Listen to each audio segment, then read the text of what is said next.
The very first thing that you need to understand about selling on Amazon is that there are a couple ways to sell on Amazon. The very first one is the one that I'm going to explain in this video, which is having your own brand. The second way is wholesale. A lot of people will sell courses on how to do wholesale, but at the end of the day, you're going to be competing with that exact same person that's selling you the course if you're going to be selling the same product as them, because if they're wholesaling toilet paper and they have better margins than you, or they just have better connections and they're buying way more than you, they're going to outbid you, and you're not going to be able to get to the buy box. And the buy box, if you've heard anybody say that online, this box to the right here is the buy box. If there are multiple sellers on one listing, you'll see the buy box with different options. So for example, if I scroll down, I click see more, usually there'll be like other sellers, people, or just like for example the used versions of the product. If you don't have a good amount of connections or a lot of purchasing power and you're doing wholesale, you're gonna lose. I'm pretty sure the third way to sell on Amazon was drop shipping, but I'm pretty sure that's not allowed on the platform. It's pretty much banned just because Amazon doesn't really want drop shippers on their site to make sure there's only high quality products on their store. Then again, there's still people buying shit from Alibaba and reselling it on Amazon, so it doesn't really matter, but you just can't drop ship on Amazon, and they can definitely tell when you're drop shipping, so just don't try that. The point is that I highly recommend that the only way that you actually use Amazon is to have your own brand. And I don't want you guys to start an Amazon first brand. I don't even rely on Amazon for my sales. Then again, the percentage of sales that have been coming from Amazon have been creeping up just because there are actually just so many people in the US that actually have a Prime account. 1 out of 3 people in the United States have a Prime account, which is absolutely insane. But that should also tell you how many people actually have Amazon or have Amazon Prime and are buying with Prime. I can guarantee you that if you don't have Amazon Prime set up on your store or for your brand, you're losing out on money, because a third of my customers that come from Facebook, or a third of the people that see my Facebook ads, they are going straight to Amazon to see if it's there. And I'll tell you why. It's because they trust Amazon, they trust Prime, they trust the 2 or 3 day Prime shipping, and they trust the products on Amazon. So if you do not have Amazon presence, specifically Amazon FBA presence, you are missing out on a lot of money. So now that you know which is the right way to actually sell on Amazon, which is having your own brand, let's actually break down what it takes to actually scale a listing all the way to $500,000 in a single year. And this is just one listing. This is my listing, the flashcards that you just saw. This number right here, net profit, that's not 100% accurate, just because obviously I have to spend money on Facebook to acquire most of the customers that are coming into Amazon. So this number is not always 100% accurate. This profit is technically just accounting Amazon's numbers. It's not accounting Facebook ad numbers. So even though this is extremely healthy, we still have to account for, Facebook ad numbers. But going back to the listing, the very first thing that you should know about a listing is that Amazon is very search engine based. In my opinion, this matters the most with your title. If you don't have a very long keyword heavy title, you're going to lose out on a lot of money, you're not going to rank organically, and you're not going to get the sales that you want. Your title should have as many characters as possible. You need to max out the amount of characters. This is because Amazon is a search engine based platform, and it's very similar to Google in terms of keywords. So for Amazon, they take keywords very seriously. So you need to jam your title with as many keywords as possible that are relevant to your brand or to the product itself, to the listing. And nowadays there's AI tools like Jungle Scout or Helium 10 that can do this for you. So there's absolutely zero excuse to pump out a high quality listing and making sure that you hit all the touch points, the title, the images, the description, the A+ content, doing Vine for reviews. So there's absolutely zero excuse to have a perfect Amazon listing nowadays. If you guys want, I'll drop some links in the description so you can check them out. But making sure that your title is absolutely perfect is extremely important. The first 4 to 5 words in my title tell you exactly what the product is. It's actually what people are actually searching up. So people are searching up paramedic pharmacology drug study flashcards, paramedic drug flashcards, paramedic flashcards, EMT flashcards. It just has to include the words that people are actually searching up. Just make sure that you jam pack that title with as many relevant keywords as possible. But that also bleeds into the description. Your description should obviously be very descriptive and also hit on a lot of touch points like objections, educate them on the product, but also include a little bit of emotion, what type of emotions they're going to feel when they buy your product, what are the outcomes that they're going to get if they buy your product long term. You should definitely be hitting a lot of emotions and a lot of objections in your description, but just like the title, it needs to be jam packed with relevant keywords. I'm not going to stop saying this throughout the video because I want to make sure that you guys understand this. Amazon is keyword based sales. Some people may start their brands on Amazon and rely fully on Amazon for their sales, and I think that's fine. I would rather not risk getting my listing taken down and just having that Amazon risk, because I definitely think that you should sell on Shopify first, then get into Amazon to, recoup sales, get that retargeting going, and then branch out into maybe Etsy if you want to, or Target, making sure that you have Google ads set up. But Amazon 100% should be second to Shopify. I will always believe in a Shopify first brand. It doesn't have to be Shopify. It could be any other platform that allows you to own your customer, because when you own your customer, that means you own their phone number, their email, their name. You're able to retarget them via email with campaigns. If you didn't know, Amazon does not give you their email or their phone number. I think it does give you their name, but it doesn't give you their contact information. And that is, in my opinion, is not good, because you can't retarget them. So Amazon owns that information. In my opinion, I don't agree with a lot of stuff Amazon does, but this is a pay to play game. And if a lot of people are going on Amazon and they're not seeing your product, I promise you're losing out on sales. So in that case, I'm just going to have to play the game and set up an Amazon listing to make sure I get people that are searching on Amazon for my product. But moving on to the product images themselves, this is another thing that actually requires a bit of strategy. You also have to hit on a lot of touch points here. You have to make sure they're actually organized in a specific order. It doesn't really matter that much for specific products, but I definitely think that for most products, there should be a specific order in which the actual images are in. For the first image, Amazon recommends a white background with your product.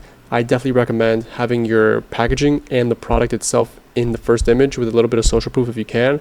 One thing that I will note is I tried to put this badge in the white, but Amazon said that I'm not allowed to do that. So what I did is I just moved it down over the product and they accepted it. So that's just something to keep in mind. If you've been on Amazon, you'll see listings that actually don't have a white screen or a white background for the first image, and it's just like a setting because they're selling furniture or they're selling something that it has to be in a setting. In my opinion, if you're selling that, then just do that if Amazon lets you. But if you're selling a consumer packaged good, I definitely think that it should be very simple: packaging, product, and kind of show the details of it to make sure that people are clicking to see your product, because you don't want bad clicks. And a lot of people don't really understand this about Amazon. You want to make sure that your first image is as clear as possible and shows the product. That way you're not getting people to click on your listing and not buy.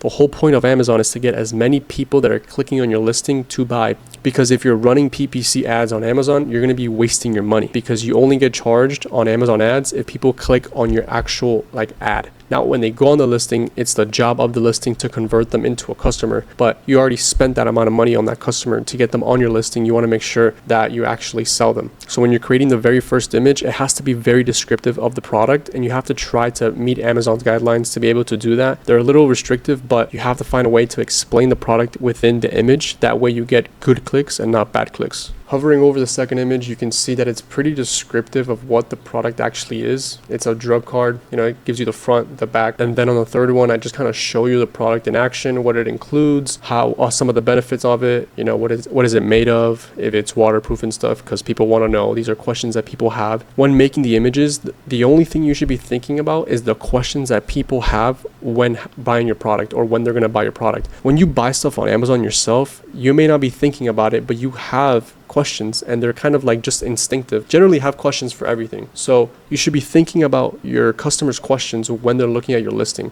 But you should also be hitting on objections. For example, the price. People may think this is way too expensive for flashcards. If you didn't know, to pass the exam, it's $100 per try. So if you fail every single try, you're spending way more than $800 for the exam, when you can just spend $70 one time and study with the right material. And I also compare myself to other study materials, and I also give them some type of explanation on how much time they're going to save by using my product. I'm not saying that these objections are the ones that you should be handling yourself for your product. Thinking about my customers need to save time. They want to study faster. They want to study efficiently. And that's exactly what I'm telling them in these images. They're going to save time by not making their own flashcards. They're going to have way more time to actually study the right material. They're not going to have, to spend a bunch of hours on the internet looking for the material. So these are the questions that I thought of when making my listing.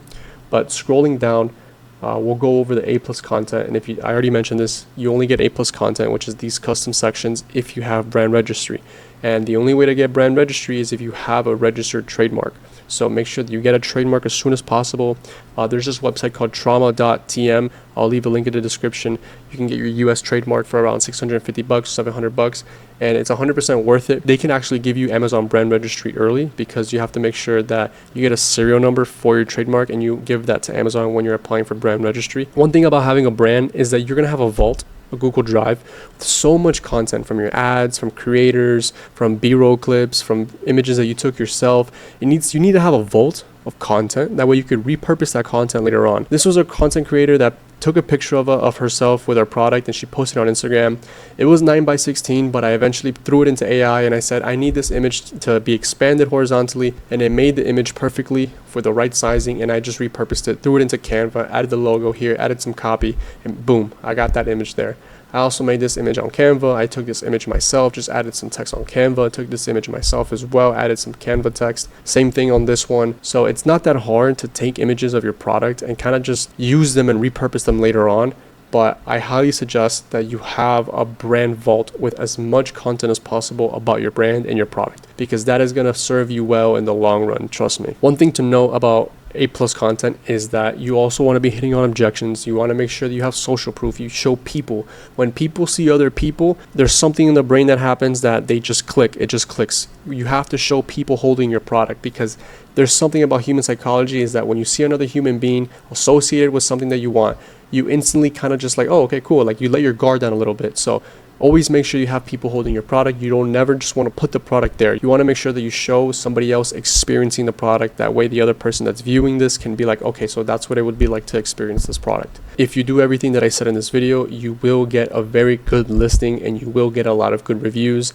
As you can see, I have a shit ton of good reviews here. You know, obviously I made a good product, so everybody loves it. Everybody says it's super helpful for them. Obviously, there's always going to be people that don't agree with your product. You don't have a real business if you don't have either one, haters, or two, people that just don't agree with it. And there's always going to be somebody, always going to be somebody that doesn't like what you're selling. And that's not bad. That's not bad, because you need to understand that you cannot appeal to everybody. Not everybody's going to love what you do, and you need to accept that from day one. If you don't accept that from day one, you're going to get your heart broken. If you're very sensitive, people are going to leave a bad review and you're going to be like, damn, what did I do wrong? You probably did nothing wrong. There's just people out there that either one, want to hate on other people, or two, they just don't like your product and they don't agree with it, which is fine. You can't please everybody. That's something you need to understand from day zero, because if you go into this e-com game and you think everything's going to be perfect and you're not going to have bad reviews, you're sadly mistaken. Make sure you understand this early, but this is not an excuse to make a shitty product and a shitty customer experience. You should 100% be making an exceptional product. If it's a custom product, a private label product, a white label product, whatever, it needs to be exceptional as much as you can. And you need to make sure that you're delivering a good customer experience. That means a good checkout process, no hidden fees, no nothing. You don't try to scam your customers. Don't do any of that stuff. Make sure you do as much as you can to serve the customer well, and you'll be treated with good reviews. You know, minimal bad reviews, but mostly good reviews. I definitely recommend making a good product. The whole point of this video was just to explain Amazon. I will say that sending inventory into Amazon FBA, it requires a little bit of knowledge. If you have US shipping, I highly recommend using ShipBob. That's who I use. I'll leave a link down in the description if you guys want to check them out. I use ShipBob as a 3PL, third-party logistics. I ship all my inventory into the US and I ship it to ShipBob, either the California location, Texas location, doesn't matter which one. I ship it to their warehouses in the US, and then from there, I decide how many units I want to send into Amazon FBA. After I decide how many units, I tell the warehouse, hey, or my representative, hey, I want to send in 100 units into Amazon. You should never really send more than like 200 units if you're first starting out, because you don't know how many units you're going to sell through per month on Amazon. You want to start off slow, but another thing is that you don't want to sell out. Amazon rewards people who stay in stock and have a lot of sales. So Amazon requires a good amount of experience with e-com to sell on their platform, because you cannot run out of stock or else you'll get delisted if you have a good amount of competitors. I have zero competition with this product. I have no competition. So even if I run out of stock, people are going to go on my website and buy it, because there's nobody else selling my type of product. I literally thought of such an insane ass product, no competition, very simple to make because I have all the information. Like, I used to be a paramedic student. I thought of a crazy ass product. But when you're sending inventory into Amazon, you need to be very careful if you don't have a 3PL and you're doing it yourself and you have your own warehouse, because they require a lot of stuff. Like, it needs to be packed and labeled correctly. So I just recommend sending all your inventory into a 3PL like ShipBob, so that way when you get orders either TikTok Shop, on Shopify or Amazon, like, it's very easy to manage, and you have a rep if you're doing more than $10,000 a month, so it's pretty easy to attain. That's another thing you just need to keep in mind. Sending inventory into Amazon FBA, it's a little tricky, but you'll get used to it. That's pretty much it. The last thing I wanted to mention was that I definitely recommend using Jungle Scout. This is an extension that you get when you use Jungle Scout. Jungle Scout is this software right here. Catalyst is just one of the versions of their software that they have. It gives you like a whole analytics view and like a bunch of tools, analytics and performance, review automation, keyword optimization, like everything that you need to manage Amazon. This is it right here, and I highly recommend it. I'll leave a link down in the description for this. But they have this cool extension that you get to see for every single listing, at least like 99% of listings, that tells you so much information on their listing. The estimated monthly revenue, this is not always accurate, estimated monthly units sold. The way they get this data is they get it from like the last 3 or 7 days, and then they project it. So in the last, let's say the last 7 days I did 10 orders per day, then they'll do like the next 30 days based off of that. So it's never like the last 30 days. I definitely think that it's like the last 7 days, and then they project forward. But all of this data is super important when you're doing product research, because imagine you're looking for water bottles, right? They have these extensions on every single listing on Amazon, and you can see exactly how much they're making. So for example, this listing right here has 4.7 thousand reviews. Estimated monthly revenue is 300,000. They're doing FBA, obviously. It even tells you their listing quality score, number of sellers. Obviously, I think this is private label. The size of the product, when it was first available, fulfillment type, estimated profit on their listing. This is not always accurate, just because obviously there's costs that you don't see.